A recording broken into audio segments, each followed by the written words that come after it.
এই সংসদ মানুক আর না মানুক, গণভোটের রায় আমরা বাস্তবায়ন করব, আদায় করে ছাড়ব ইনশাআল্লাহ। এই সংসদ যদি মজলুম জনগণের দুঃখ না বুঝে, তাইলে কোন দিনের কোন সংসদ বুঝবে? এটি হবে চরম লজ্জার। 54 বৎসরের দফায় দফায় যে ফেসিবাদ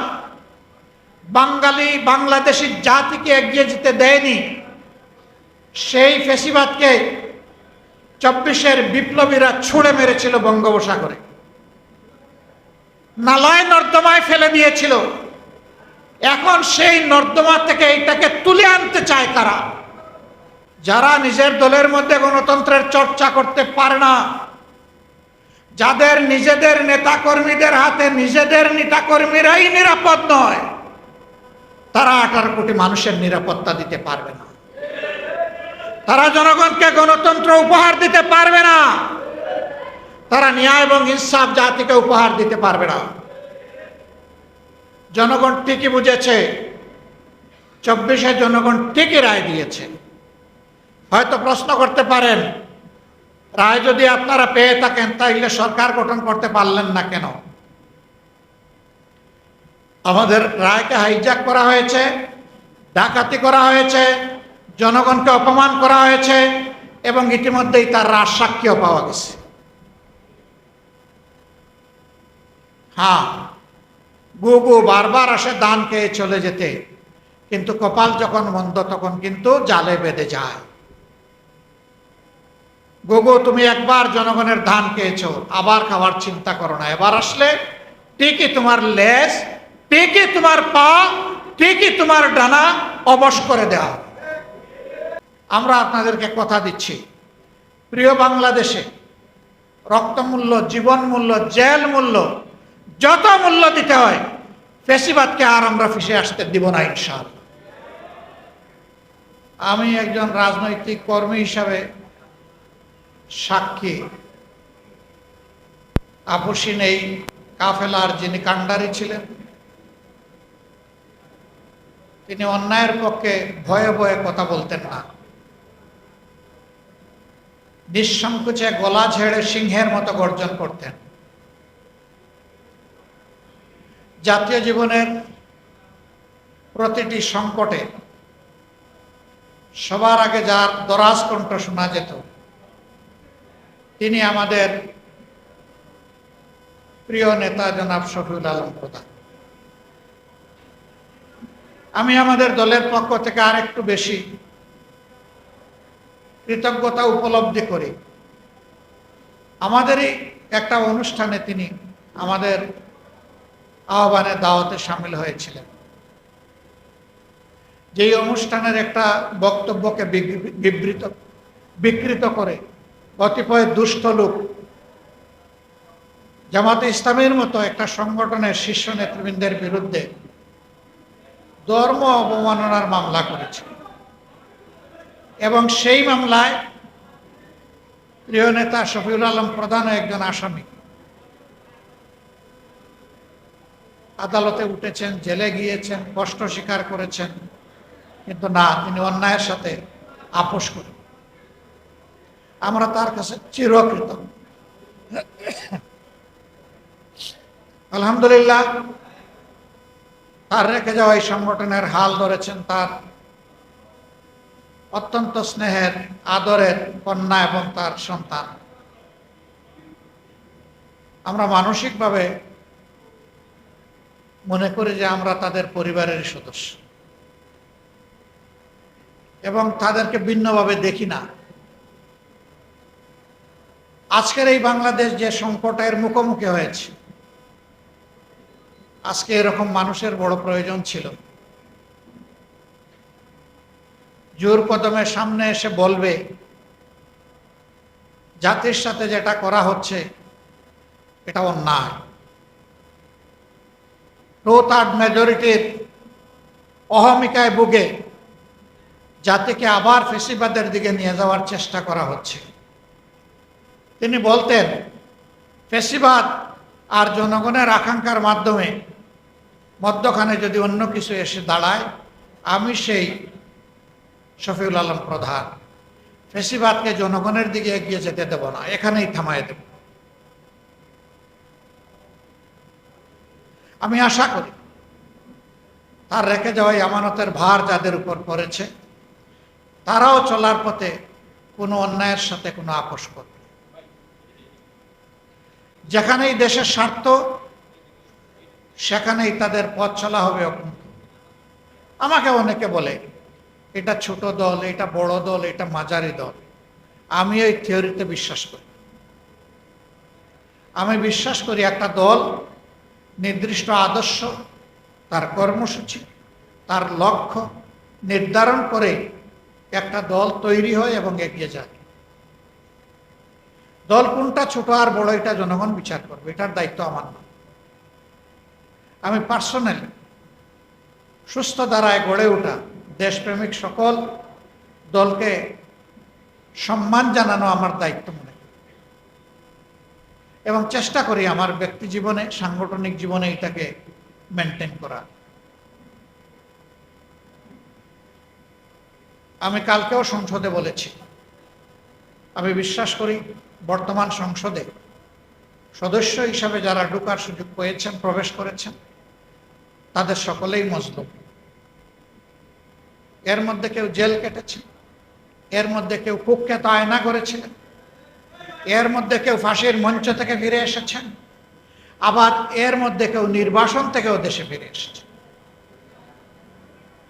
এরকম লোকদেরকে নিয়েই আমাদের বর্তমান সংসদ। এই সংসদ যদি মজলুম জনগণের দুঃখ না বুঝে তাইলে কোন দিনের কোন সংসদ বুঝবে? এটি হবে চরম লজ্জার। 54 বৎসরের দফায় দফায় যে ফ্যাসিবাদ বাঙালি বাংলাদেশি জাতিকে এগিয়ে যেতে দেয়নি, সেই ফ্যাসিবাদকে 24-এর বিপ্লবীরা ছুঁড়ে মেরেছিল বঙ্গোপসাগরে, নালায় নর্দমায় ফেলে দিয়েছিল। এখন সেই নর্দমা থেকে এটাকে তুলে আনতে চায় তারা। মনে রাখা দরকার, এই প্রজন্ম প্রমাণ করে দিয়েছে, এ প্রজন্ম যখন জেগে উঠে তখন মাসের পর মাস আর বছরের পর বছর আন্দোলন করার প্রয়োজন হয় না।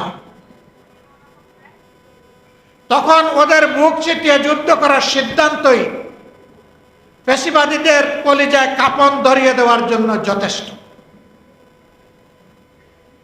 আমরা বিশ্বাস করি এই প্রজন্ম যথাযথভাবে ফ্যাসিবাদের বিরুদ্ধে এখনো তাদের অবস্থান স্পষ্ট। আমরা তাদের সাথে আছি, তারাও আমাদের সাথে আছে। আমরা আপনাদেরকে কথা দিচ্ছি, প্রিয় বাংলাদেশে রক্তমূল্য, জীবন মূল্য, জেল মূল্য, যত মূল্য দিতে হয়, ফ্যাসিবাদকে আর আমরা ফিরে আসতে দিব না ইনশাআল্লাহ। এবং এই লড়াই কোনো দলের জন্য নয়, গোষ্ঠীর জন্য নয়, ব্যক্তির জন্য। মদ জায়গায় থাকবে আর শুধু বোতল পরিবর্তন করা হবে, এটা আমরা চাই। আমাদের এই জেনজিরা একজনকে সরাইয়া আরেকজনকে বসানোর জন্য এখানে আন্দোলন করে নাই, তারা ব্যক্তির এবং লিঙ্গের পরিবর্তন করার জন্য এই যুদ্ধ করে নাই, লড়াই করে নাই। তারা লড়াই করেছে যে বন্দোবস্ত এই জাতিকে ফ্যাসিবাদের জাতাকলে পিষ্ট করেছিল, সেই বন্দোবস্ত পরিবর্তনের জন্য। আমাদেরও লড়াই তাই। আমরা বিশ্বাস করি ন্যায় এবং ইনসাফের ভিত্তিতে একটা দেশ এবং জাতি গঠন করতে হলে একটা দলের নিজের ভিতরেই আগে ন্যায় ইনসাফ এবং গণতন্ত্রের চর্চা হতে হবে। যারা নিজের দলের মধ্যে গণতন্ত্রের চর্চা করতে পারে না, যাদের নিজেদের নেতাকর্মীদের হাতে নিজেদের নেতাকর্মীরাই নিরাপদ নয়, তারা 18 কোটি মানুষের নিরাপত্তা দিতে পারবে না। তারা জনগণকে গণতন্ত্র উপহার দিতে পারবে না। তারা ন্যায় এবং ইনসাফ জাতিকে উপহার দিতে পারবে না। জনগণ ঠিকই বুঝেছে, 24-এ জনগণ ঠিকই রায় দিয়েছে। হয়তো প্রশ্ন করতে পারেন রায় যদি আপনারা পেয়ে থাকেন তাইলে সরকার গঠন করতে পারলেন না কেন?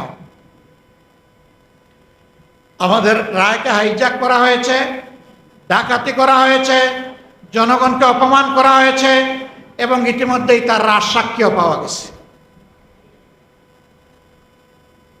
হ্যাঁ, গুগু বারবার আসে দান খেয়ে চলে যেতে, কিন্তু কপাল যখন মন্দ তখন কিন্তু জালে বেঁধে যায়।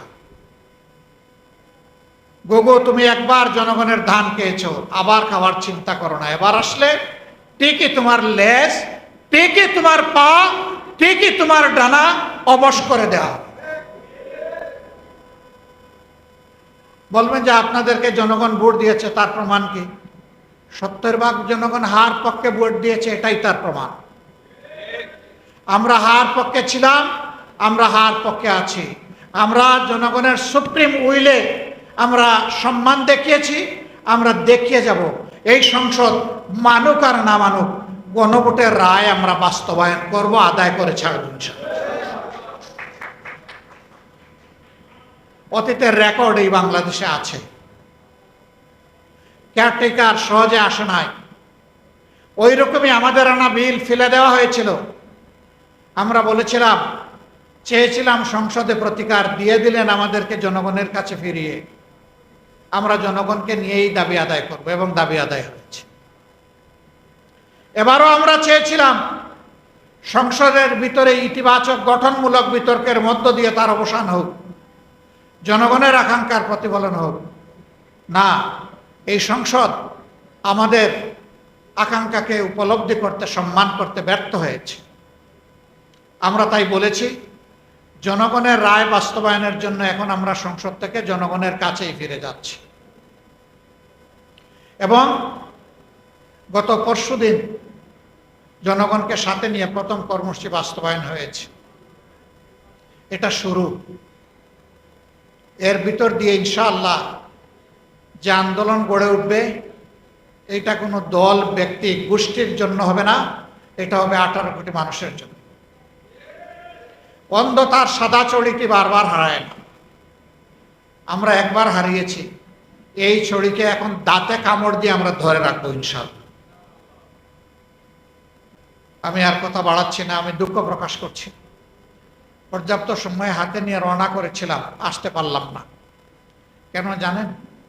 বাংলাদেশ তেলের উপরে বাসছে, এই জন্য আমি আসতে পারিনি। সংসদে যখন সরকারি দলের মন্ত্রীরা কথা বলেন, এমপিরা কথা বলেন, তখন মনে হয় বাংলাদেশে এখন দুধের নহর নয়, তরল সোনার নহর এখন বয়ে যাচ্ছে। আমরা যখন জ্বালানি সংকট আর জনগণের ভোগান্তি নিয়ে কথা তুলি, আমাদের নোটিশটা আলোচনায় আসতেই দেওয়া হয় না। ভয়, সত্য জনগণের কাছে প্রকাশ পেয়ে যাবে। তো পেঁচা চোখ বন্ধ করে রাখবে বলে আগামীকালকের সূর্যকে উঠবে না? অবশ্যই। আজকের সূর্য যেমন উঠেছে, কিয়ামত যদি না হয় আগামীকালও ইনশাল্লাহ সূর্য পূর্ব দিকে উঠবে।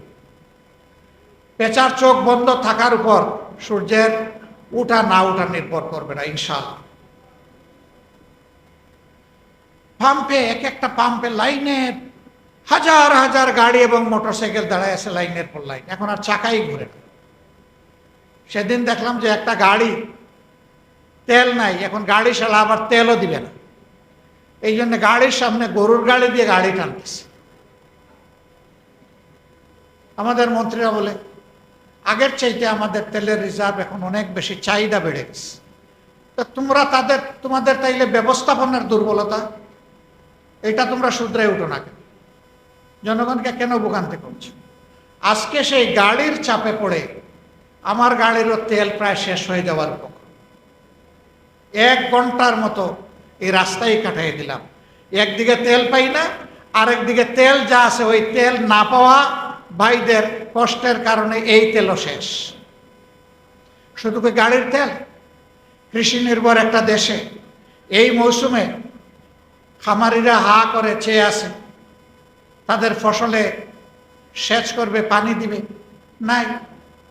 আবার এখন ওই কুলাইয়েতেও আবার তেল দেয় না, ডিজেল দেয় না, বলেছে না আপনি কার্ড নিয়ে আসেন। সে কার্ড আনবে কিভাবে? এখন তাইলে পাম্পগুলো অটোমেটিক্যালি বন্ধ হয়ে যাবে। এর কৌফল হিসাবে আগামী মৌসুমে আমাদের খাদ্য উৎপাদন মারাত্মক ব্যাহত হবে এবং খাদ্য ঘাটতিতে বাংলাদেশ পড়বে। অবশ্যই এই দেশে আমরা দুর্ভিক্ষ দেখেছি 74 সালে, কারো গড় পড়ে আর কেউ সেই ঘরে তাকে আলু পোড়া খায়। এখন যারা আছে তারা বোধহয় আলু পোড়া খাওয়ার অপেক্ষায় আছে। আল্লাহ তাআলা এই জাতিকে হেফাজত করুন। আমরা জনগণকে কথা দিচ্ছি, আমরা 77 জন যারা আপনাদের হয়ে সংসদের ভিতরে ঢুকেছি, আমরা 77 জন 18 কোটি মানুষকেও পাহারা দেব। আর সংসদের ভিতরে জাতির কপাল নিয়ে কেউ ডাকাতি বা সিনিমিনি করতে না পারে তারও পাহারা দেব। আপনারা দোয়া করবেন, আমরা কোনো অন্যায়ের কাছে মাথা উন্নত করব না এবং অন্যায়ের ব্যাপারে ছাড়ও দেব না। আমাদের পলিসি স্পষ্ট, ন্যায় কাজে সহযোগিতা সমর্থন, অন্যায়ের বিরুদ্ধে প্রতিবাদ এবং প্রতিরোধ। সেই দেয়াল আমরা তুলে রাখবো ইনশাআল্লাহ। আল্লাহ এই বাংলাদেশকে নব্য ফেসিবাদের হাত থেকে মুক্ত করার ব্যবস্থা করে দিন। এই লড়াইয়ে সবাইকে আপামর জনতাকে আমি শরীক হওয়ার জন্য আহ্বান জানাচ্ছি, কারণ লড়াইটা জনগণের জন্য, আমাদের জন্য। ইনশাআল্লাহ ন্যায় এবং সত্যের এই লড়াইয়ে আমাদেরই বিজয় হবে, জনগণেরই বিজয় হবে, ফেসিবাদীরা হেরে যাবে ইনশাআল্লাহ। আমি বলেছি, যেদিন গণভোটের গণরায়কে অস্বীকার করা হয়েছে সেই দিন থেকেই নতুন করে আবার ফেসিবাদের যাত্রা বাংলাদেশে শুরু হয়েছে। আমরা এই যাত্রা কদম কদম যাত্রা আমরা থামিয়ে দেব ইনশাআল্লাহ, আমরা আগাতে দেব না। আরেকটা বিষয় বলেই শেষ করছি, জ্বালানি সংকট মোকাবেলা করার জন্য আমাদের ফেরেশতা শিশুদের উপরে প্রথমে হাত পড়েছে। তাদের স্কুল বন্ধ করে দিয়ে ঘরে পাঠিয়ে দেওয়া হচ্ছে। করোনার সময় দারুণ ব্যাহত হয়েছে, অনেক শিশু সন্তান ড্রপ আউট হয়ে গেছে, লেখাপড়া শুধু ছাড়ে নাই, সে বিপথে চলে গেছে, কিশোর গ্যাংয়ের অংশ হয়ে গেছে। এখন আবার যদি একই পথে এই সরকার হাঁটে, তাহলে এই জাতিকে অন্ধত্ব এবং মূর্খতার চাদরে ডেকে দেওয়ার সিদ্ধান্ত নেবে এই সরকার। আমরা এটা রুখে দেব, এইটাও আমরা মানব না। আমাদের সন্তানদের মেধা হত্যা করার সুযোগ আমরা কাউকে দেব না। আমাদের বার্তা স্পষ্ট, সব ব্যবস্থাপনা নেওয়ার পরে সর্বশেষ হবে শিক্ষার উপর, এর আগে নয়। শিক্ষা দিয়ে নয়, লোড ম্যানেজমেন্ট বলেন আর ডিমান্ড ম্যানেজমেন্ট বলেন, আমার শিশু সন্তানদেরকে দিয়ে নয়, শিক্ষা দিয়ে নয়। এটা সবার শেষ। এটা 18 কোটি মানুষের জন্য, আমাদের ভবিষ্যৎ বাংলাদেশের জন্য, ভবিষ্যৎ প্রজন্মের জন্য, মাথা উঁচু করে দাঁড়ানো একটা শিক্ষিত জাতির জন্য আমরা এখানে কোনো কম্প্রোমাইজ করব না। আবারও আজকের এই আলোচনা সবার শুভকামনা করে এবং যাকবার অব্যাহত অগ্রযাত্রা মহান মাবুদের দরবারে কামনা করে আয়োজক সবাইকে, সংগঠনের সবাইকে, সুধীমণ্ডলীকে আমার পক্ষ থেকে কৃতজ্ঞতা জানিয়ে আমার বক্তব্য এখানেই শেষ করছি। আল্লাহ হাফিজ। বাংলাদেশ জিন্দাবাদ। বাংলাদেশ জাতীয় গণতান্ত্রিক পার্টি জিন্দাবাদ। আসসালামু আলাইকুম ওয়া রাহমাতুল্লাহ।